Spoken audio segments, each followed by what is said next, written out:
This is Scott Becker with the Becker Private Equity and Business Podcast. Today's discussion is really about social media, Twitter, and more.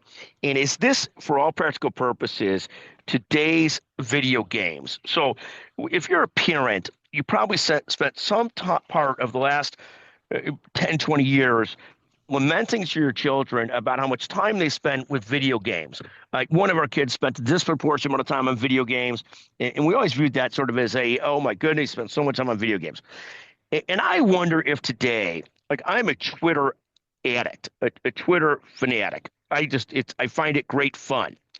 Does it have a business purpose? I don't really know.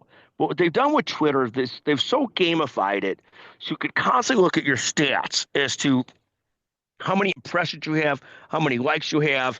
To qualify for a next level of earning, you have to get to 5 million impressions and so forth.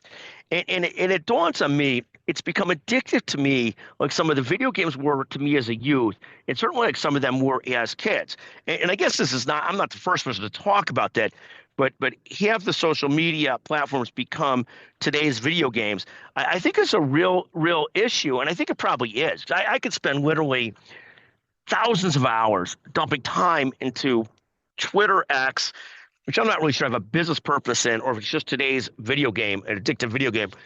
LinkedIn I spend some time on as well, but I do feel like there's more of an actual business case there. It keeps me connected to the private equity community, the healthcare community, McGuire Woods, my law firm, and Becker's Healthcare, which is the media company that I founded. So I feel like at LinkedIn, at least there's somewhat of a business purpose, not just a video game. But I do feel like Twitter and some of these social media have become nothing more than a video game.